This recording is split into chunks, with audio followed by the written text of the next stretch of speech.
Hello and welcome to Progressive Education Society's Modern College of Pharmacy, Nigri, Pune.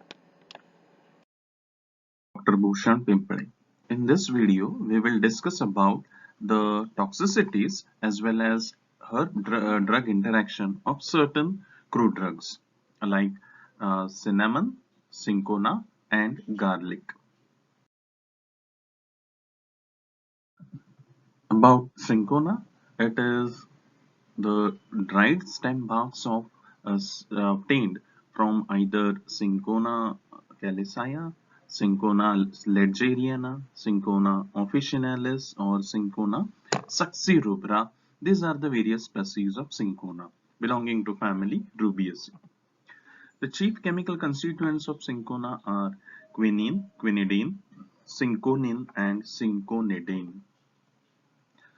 Commonly, Syncona is employed for the treatment of malaria, or it can also be used for increasing the appetite, for treating the bloating or gases or fullness in stomach, then treatment of hemorrhoids, varicose vein, and leg cramps. Besides, it is also effective as an antipyretic agent as well as anti-ulcer agent by acting as an astringent on the ulcerated area.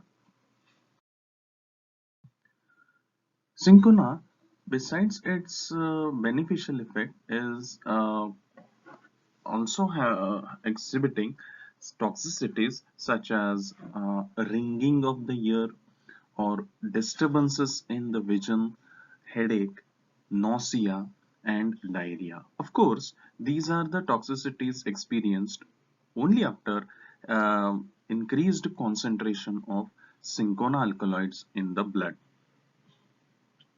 Therefore, special precautions should be taken while administration of Syncona or while consuming Syncona, especially for pregnant ladies, as it is teratogenic and can cross the placental barrier, as well as in breastfeeding mothers wherein the Syncona alkaloids has been found to pass through the milk into the babies.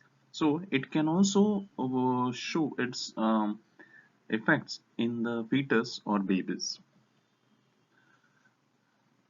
Especially when a person is about to undergo surgery, Syncona exhibits its anticoagulant effect. Hence, surgical wound repair as well can be prolonged, and the bleeding during the surgery can cause heavy blood loss. Therefore, it is advised not to consume Syncona at least 1 or 2 weeks prior to the surgery.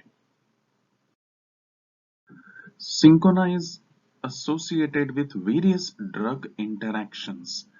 The first and the prominent or major drug interaction it exhibits is with anticoagulants or antiplatelet drugs such as heparin, warfarin, aspirin, clopidogrel, etc.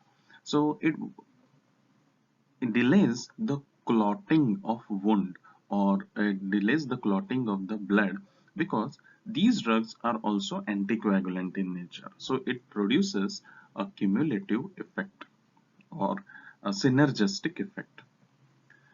Whereas with quinidine, many a times antiarrhythmic drug quinidine is prescribed, and if a person is consuming quinidine along with Syncona, there are chances that the additive effect of quinidine and Syncona alkaloid, which also contains quinidine, the heavy dose of this quinidine can adversely affect the arrhythmia and can even worsen the condition of arrhythmia. Similar is the case with quinine.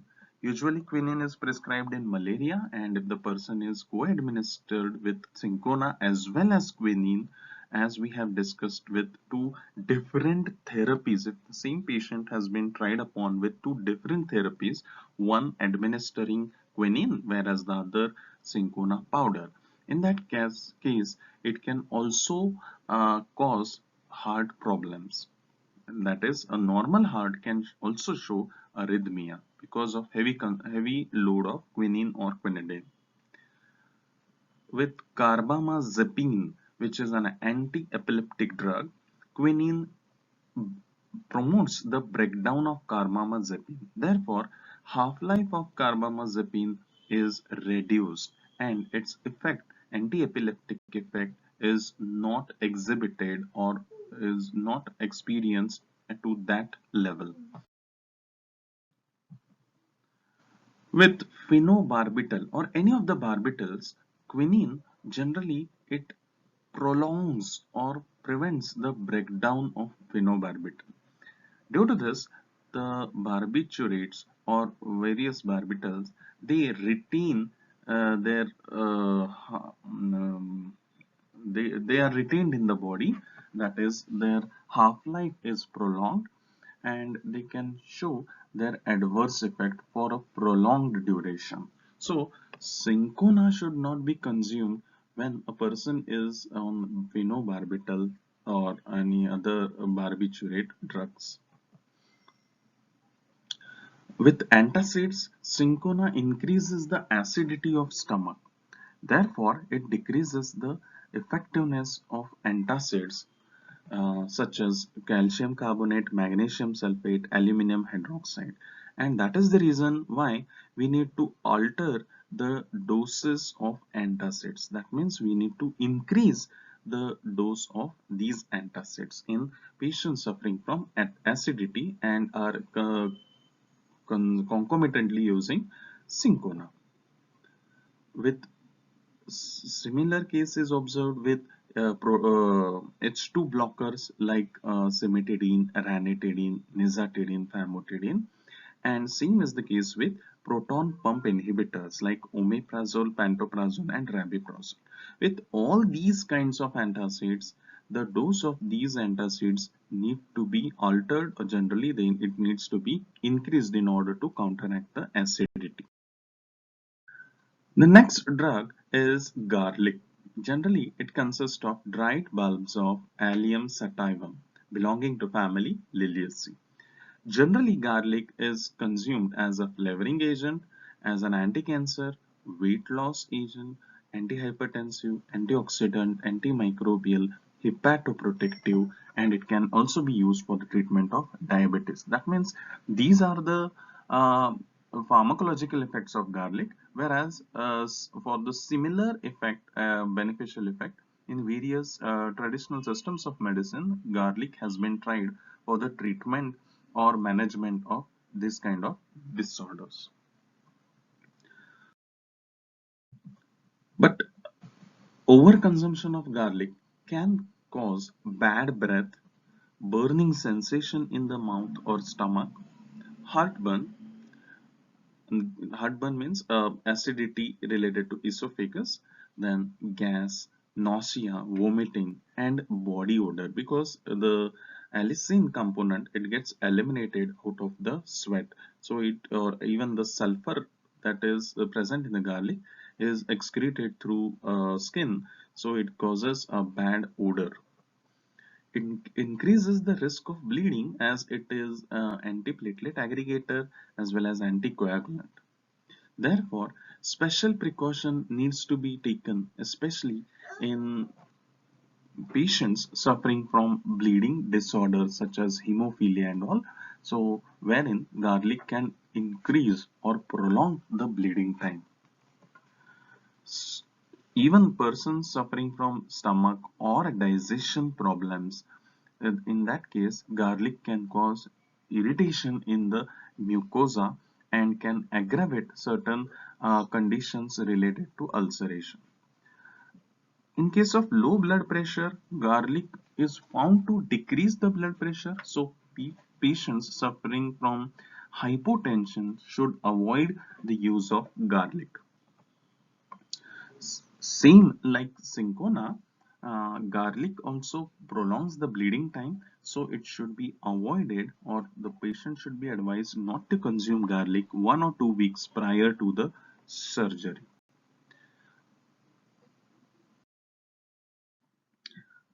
It also has certain drug interactions, such as with the major drug interaction is with antitubercular drug isoniazid.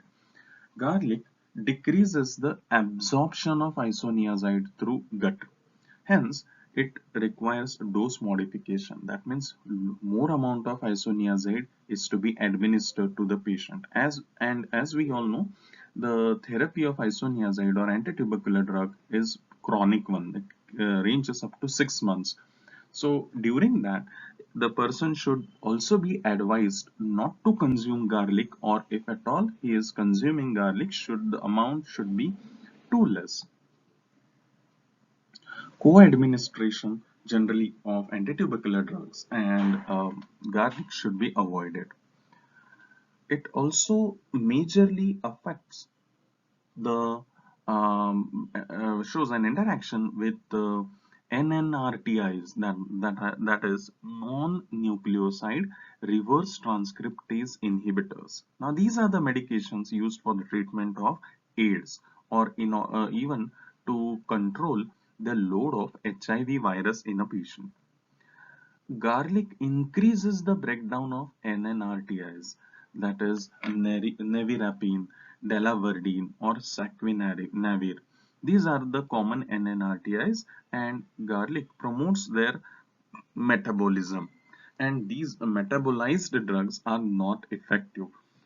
So, taking garlic along with NNRTIs decreases their effectiveness. With birth control pills, it increases the breakdown of estrogen. Now, garlic, if it is increasing the breakdown or metabolism of estrogen, then the effectiveness of these estrogen containing birth control pills is lost or is decreased. Therefore, the consumers should also be advised to have another birth control method, such as condom or spermicidal jellies, along with the estrogen pills. With cyclosporine, which is an immunosuppressant generally given in case of transplantations, and when blood transfusion is there, or sorry, blood organ transplantation is there, in that case cyclosporines are to be administered, or even in case of certain autoimmune disorders, immunosuppressants are prescribed. But garlic increases the breakdown of cyclosporine, which is an immunosuppressant. Therefore, it decreases the effectiveness of cyclosporine, and immunosuppression is not achieved.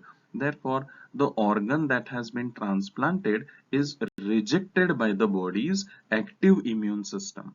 So, garlic should be avoided during these conditions.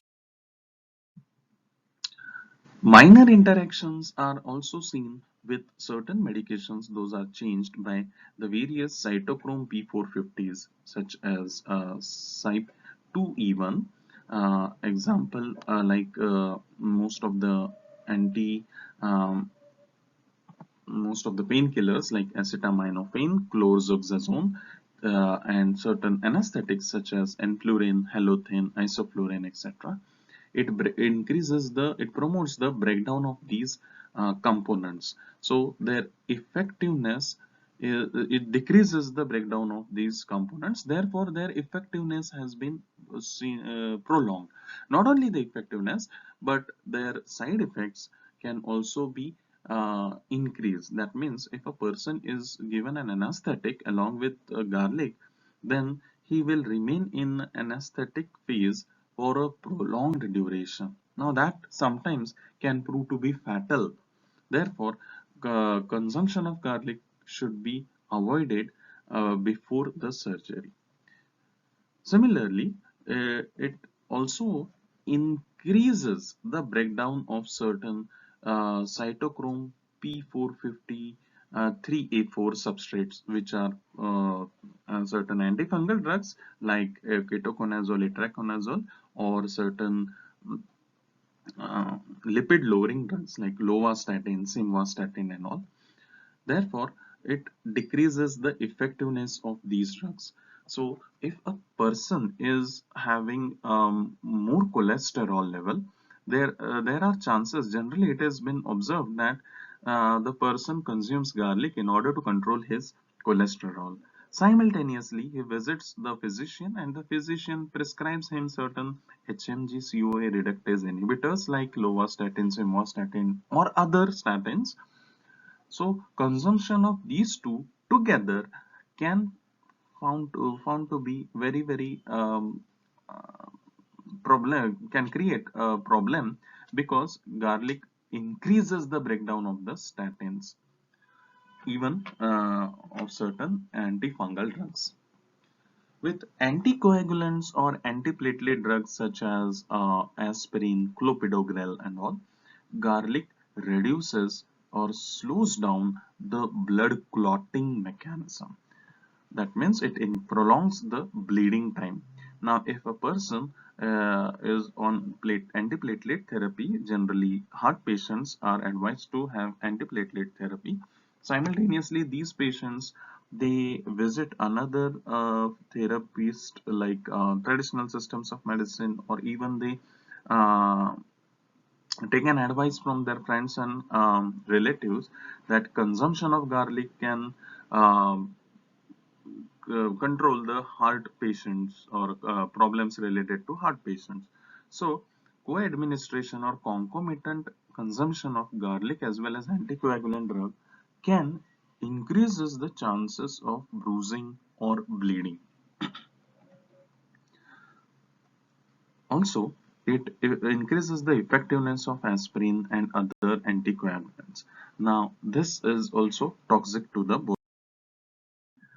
Another drug is cinnamon, and the biological source is it consists of dried stem barks of Cinnamomum zeylanicum belonging to family Lauraceae. Generally, cinnamon is used as a flavoring agent, but besides that, in various traditional systems of medicine, it has been tried as an anti-diabetic drug for the treatment of flatulence, or to prevent nausea and vomiting, or to increase the appetite, for the treatment of erectile dysfunction, for treatment of blood pressure, and also the oil has been used as an in order to repel the mosquito.